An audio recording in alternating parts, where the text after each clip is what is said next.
So long ago, eons, Hawaii was still hidden beneath the waves of the world's largest ocean and growing hour by hour.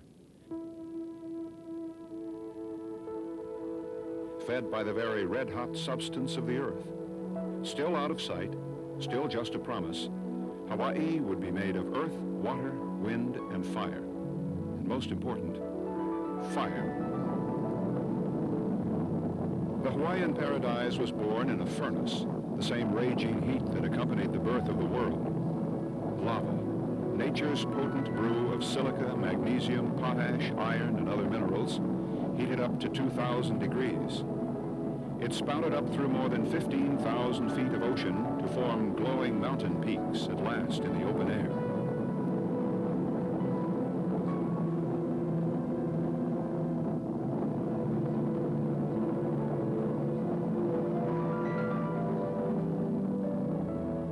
Conquered and cooled by the Pacific, the lava became dry land. In geologic time, all this happened hardly more than yesterday, about 25 million years ago. But time enough, 25 million seasons of trade winds, rainstorms, sunlight, and ocean surf, to transform lava into sand and soil. Time for seeds carried by wind and wave to take root and flourish in what may be the most agreeable climate in all the world. Summertime temperatures in the 80s, dropping in wintertime down into the 70s. For most of those 25 million years, the islands were the exclusive property of the birds and the bees, and approximately 12,000 other species of plant and animal life. But no human beings to call this paradise. It was only about 1,000 years ago, hardly ancient times, that the first people happened upon these shores. The reason for Hawaii's big secret can be gleaned from any map of the broad Pacific. These spots of earth called Ni'ihau, Kauai, Oahu, Molokai, Lanai, Kaho'olawe, Maui, and Hawaii were hidden by an impossible distance of ocean. And so Hawaii remained as it was, suspended in time, unpopulated, and hardly even imaginable. Then came an irresistible force, the most extraordinary sailors and navigators ever. Reckoning their course by the stars, paddling huge double-hulled canoes that carried as many as 50 people, plus animals and food supplies, they could conquer more than 100 miles a day across thousands of miles of unexplored Pacific. Scholars believe the first Polynesians came from Southeast Asia, from what is now called Malaysia and Indonesia. They perfected their sailing techniques through centuries of island hopping. They were bold, adventurous, tightly organized, and always, it seems, drawn by another horizon. Sometime around 800 or 900 AD, a fleet of Polynesian seafarers, probably from the Marquesas Islands near Tahiti, followed a star that led them here. The first human beings and the first Hawaiians set foot on Hawaii. Among the most important of Hawaii's many discoverers was the famous English seafarer Captain James Cook, who on the 18th day of January, 1778, in the midst of Hawaiian harvest time, sailed into Waimea Bay at Kauai and was joyously welcomed as the god of agriculture. Cook did some exploring and named his discovery after the 4th Earl of Sandwich, his financial backer in England. When Cook returned to the Sandwich Islands the following year, he ran into trouble. In a gale off the Kohala coast of the Big Island, one of his two ships broke a mast, and the expedition limped into this bay, Kealakekua. Suddenly, these Europeans didn't look like gods.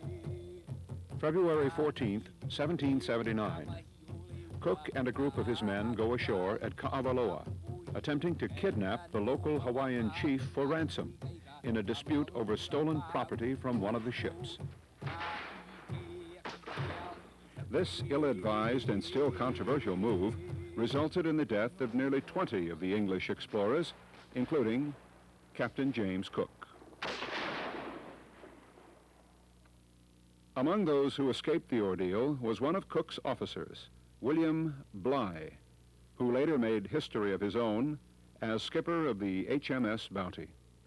The most important single person in Hawaii's history was not Cook or any of the Caucasians that followed him, but a native Hawaiian, nephew of one of the warring chiefs.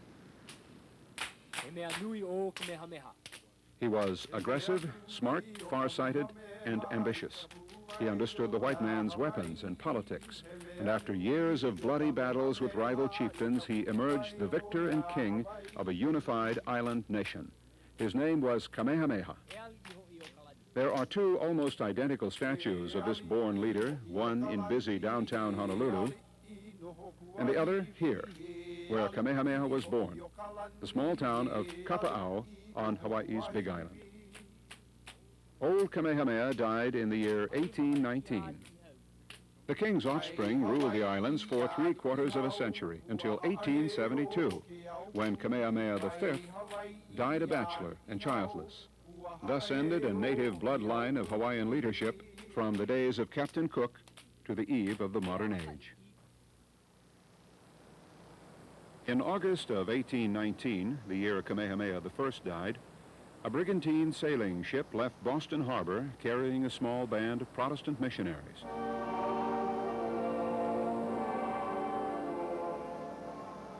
The voyage round the Horn to the Sandwich Islands lasted 6 months, but the missionaries' impact on Hawaii would last forever. High on the early agenda for social change was the necessity of putting more clothes on the natives and of banning the hula, a means of storytelling that seemed shocking and sensual.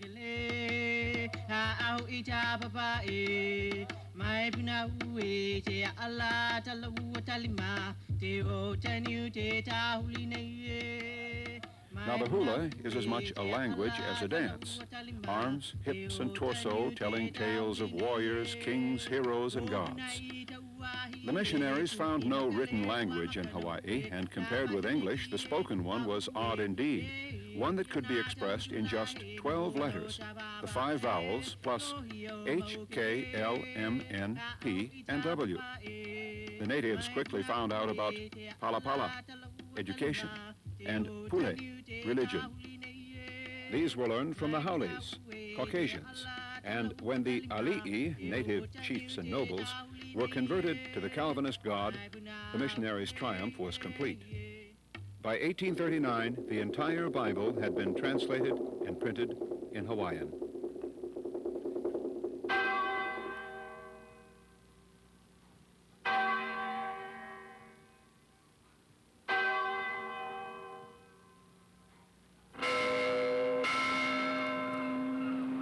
Once again, the year 1819 surfaces in Hawaiian history. The year Kamehameha died, the year the missionaries, armed with hellfire, left Boston for paradise. In 1819, the first of a gathering armada of whaling ships called on Hawaiian ports, en route to breeding grounds of the sperm whale further west in Japanese waters. The whaling era sent a shock through the new organization of Hawaiian life under the missionaries. Whaling crews, lusty, hungry, and thirsty, demanded and found action in ports like Lahaina on Maui. Prostitution flourished despite the preacher's brimstone.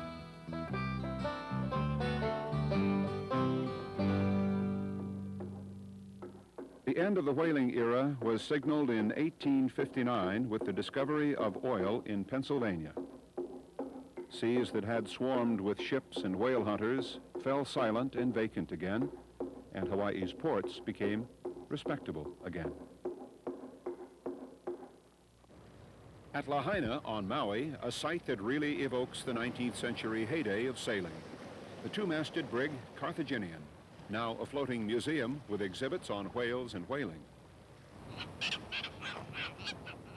And on Kauai, another symbol of days gone by, the Kilauea Point Lighthouse, a beacon that once signaled to ships far away in the night that paradise was just over here. What could be more agreeable than this? Sails moving with stateliness and grace over Hawaiian waters. A splash of color on a blue sky. Sunshine, trade winds, and freedom.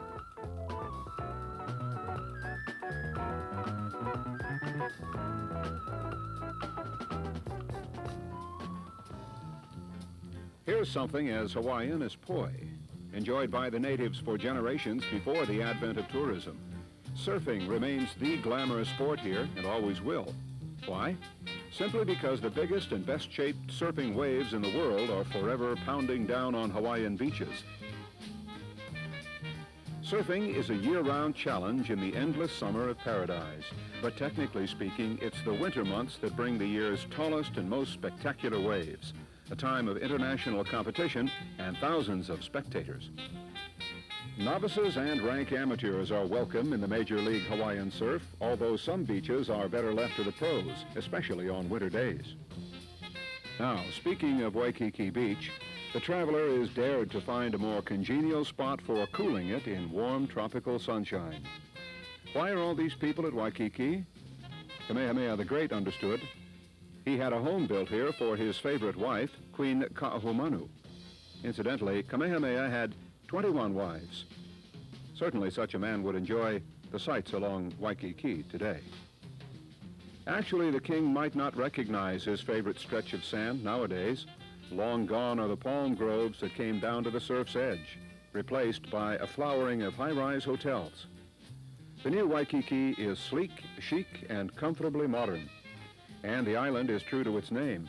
Oahu in Hawaiian means the gathering place, an appropriate name for an island that attracts about 4 million visitors a year.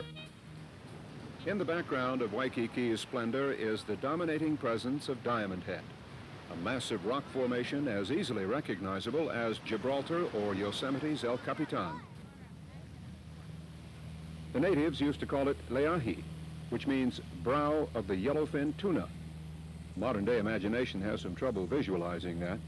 Anyway, Diamond Head is the name given to Leahi by British sailors who believed they had found diamonds there. Actually, there were calcite crystals.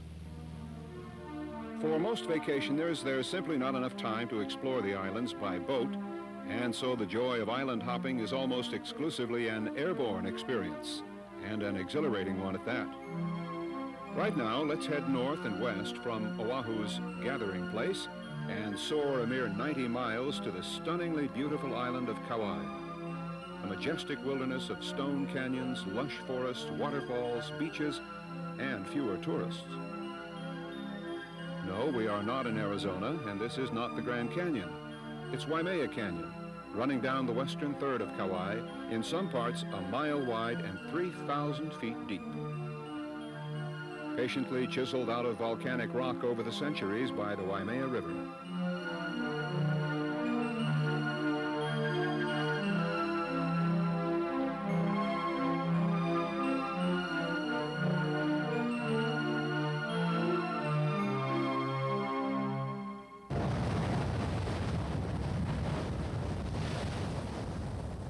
Along the coast at Kauai, the Spouting horn, a tube hollowed out by nature, reaching down through the volcanic rock to the surf below. Oncoming waves bring predictable results. 7, 6, 5, 4, 3, 2, 1, 0.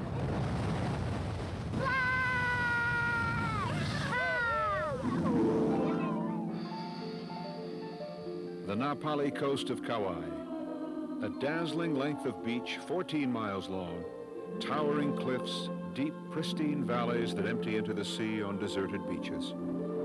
It's been said that Kauai is the Hawaii that most visitors seek but never find. Only 90 miles, a few minutes by air, from the throngs at Waikiki. In the air again, let's swing south over our Paradise Islands and head for Maui, which is also about 20 minutes by plane from Honolulu, but in the opposite direction from Kauai. Maui was named after the old Hawaiian demigod who, like the Greek Prometheus, gave fire to mankind. There's still evidence of Maui's generosity in the 10,000-foot-high dormant volcano Halekala, a name which means House of the Sun. Once a boiling cauldron of molten stone, the crater is now steeped in sunshine and silence. Water, emptied from the clouds onto Maui's House of the Sun, pulled relentlessly toward the sea, finding graceful expression in another area of Halekala Park, a place known as the Seven Pools, a succession of cascades that come to rest temporarily before making another plunge.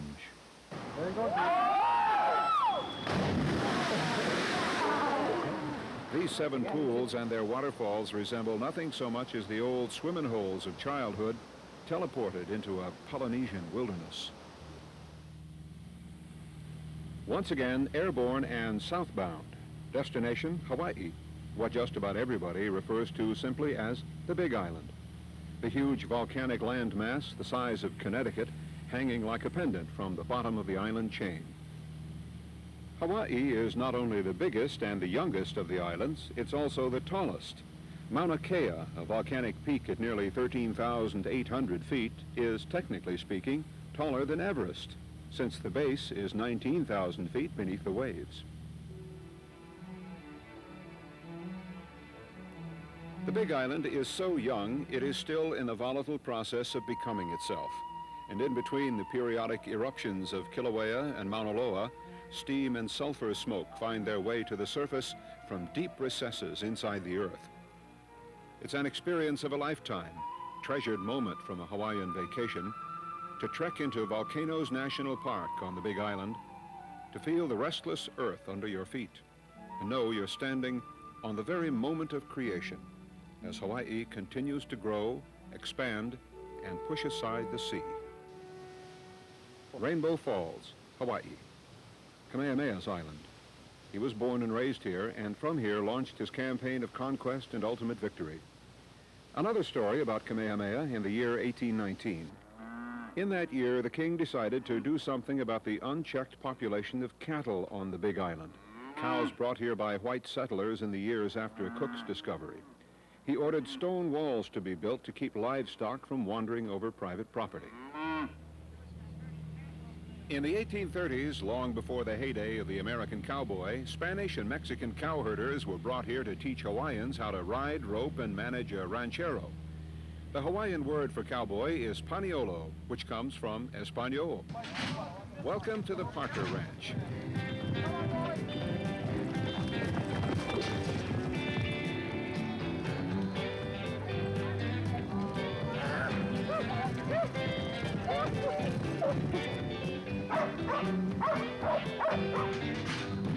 The Wild West was never more west than right here in Paradise. Started up in 1847 by a man named John Palmer Parker, who had jumped ship to set up life on the Big Island, rounding up stray cattle for pay. Eventually, Kamehameha III gave Parker some land, and that was the beginning. The ranch is now one of the biggest in the world, 250,000 acres, tending one of the biggest Hereford herds anywhere. All of this operated now by the great-great-great-grandchildren of the founder. Needless to say, rodeos are popular here, and most important ones are held on Memorial Day, Labor Day, and the 4th of July. Heading back to the capital now for parades and celebrations as we pay respects to the USA's 50th state and its people, as we remember Pearl Harbor, as we do more exploring into Oahu's visual delights and physical pleasures, windsurfing, snorkeling, and cap off the whole adventure with a luau.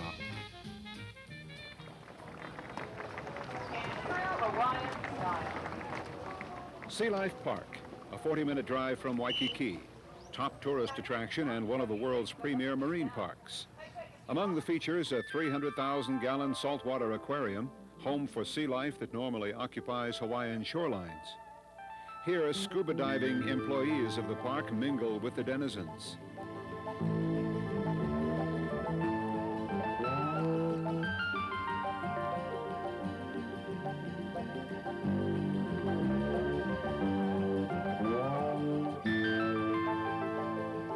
Meantime, on the surface, a new show begins every 2 hours, starring dolphins, whales, and trainers who are as much as home here as the sea mammals.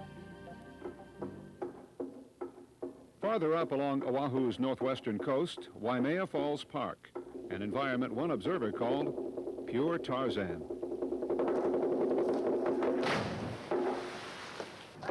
How about that, Brad? You got a show to do, don't you agree? Good morning, ladies and gentlemen, boys and girls. Aloha, and welcome waterfall. And it's also pure Hawaiian tourism, a tropical lagoon in a jungle-like setting, well-managed, entertaining, and a short trek back to Waikiki.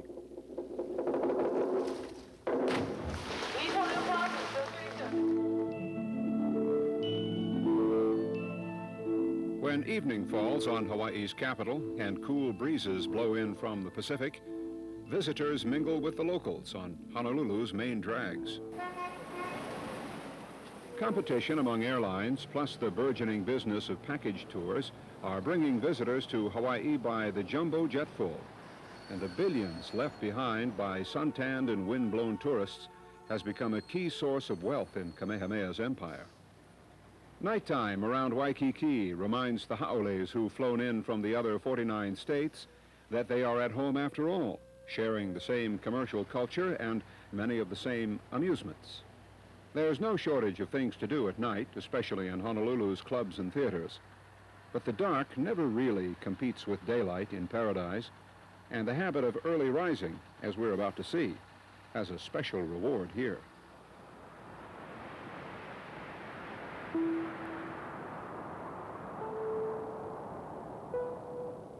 For lucky people who love to share precious moments with one or two other people, or completely alone, no event can quite compare with a tropical dawn. Fishing in the surf in the first gray light of a brand new day, while the rest of the nearby world sleeps on. Why, even a fisherman can slumber, knowing his reel is equipped with a tinkling alarm to signal that a catch has been made.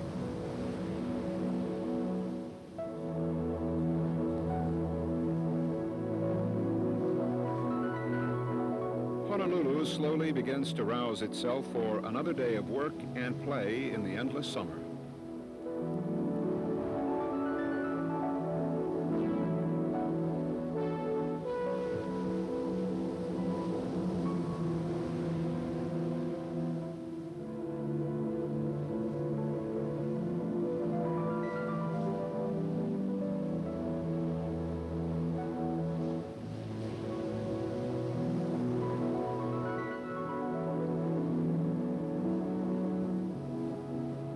In the morning hours, and in fact all day, sunshine combines with Hawaii's ever-changing and fast-moving cloud formations to produce a kaleidoscope of color, light, and shadow. Things can go from Technicolor to black and white to pastel to steel gray and silver and back to color again and again, all in the space of a few hours.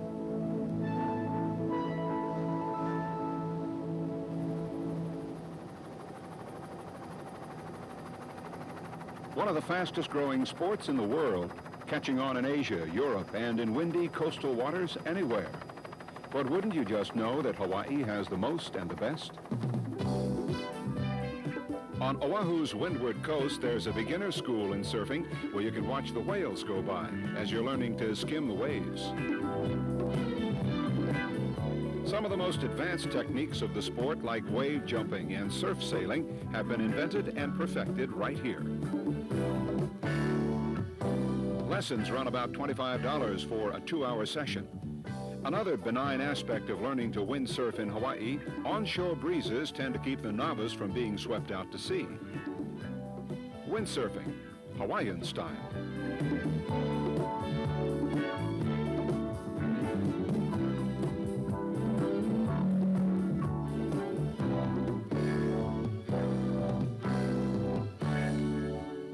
A quick 10 miles from Waikiki, the big league snorkeling grounds of Hana Bay. This is not just another idyllic white sand beach, nor is it simply an ocean bay. It's an extinct volcanic crater, carpeted with coral and populated by some of the friendliest fish of any sea. Snorkelers here come nose to nose with them. The fish in Hana Bay's natural aquarium will eat from your hand.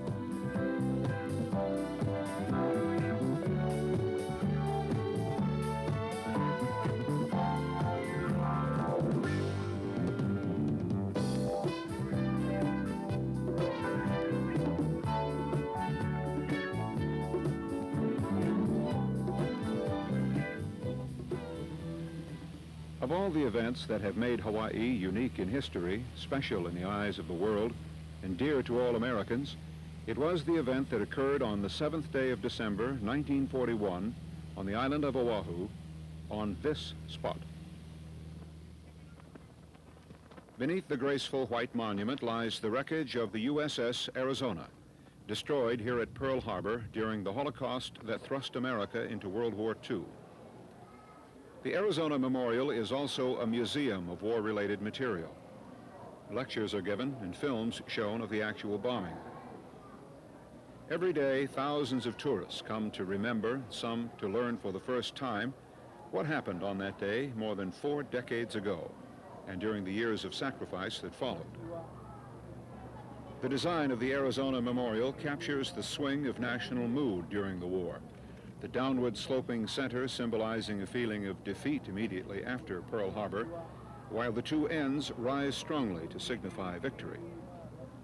Directly under the building and just beneath the waves, the rusted superstructure of the Arizona herself.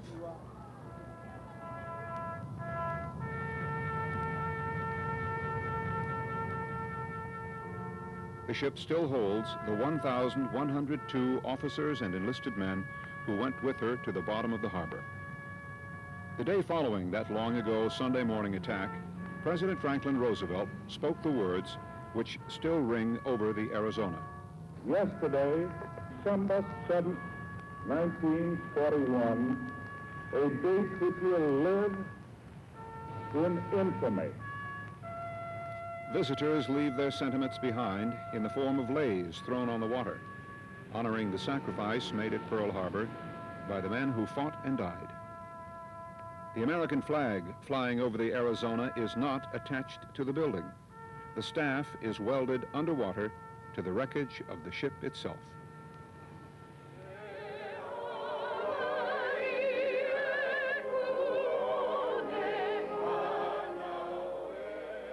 Aloha. It means love and affection, greetings, and also farewell. An adaptable word, like the people and the islands themselves. We've covered a good deal of history in this narrative, reaching back 25 million years. But before we say aloha again, just a few words about these Americans called Hawaiians. Half the population is either Caucasian or Japanese. 28% are of mixed race, that is, part Hawaiian. 10% are Filipino, and those of pure Hawaiian blood, just 1%. The peaceful ethnic diversity of these numbers is charming to behold. The face of Hawaii adds luster to the words inscribed on a certain statue half a world away in New York Harbor. It was on March 7th, 1959, at 4 minutes past 10 o'clock in the morning, Hawaiian Standard Time, that Hawaii became the Aloha State, and Americans the world over added another star, the 50th, to the Stars and Stripes. Till next time in paradise, aloha.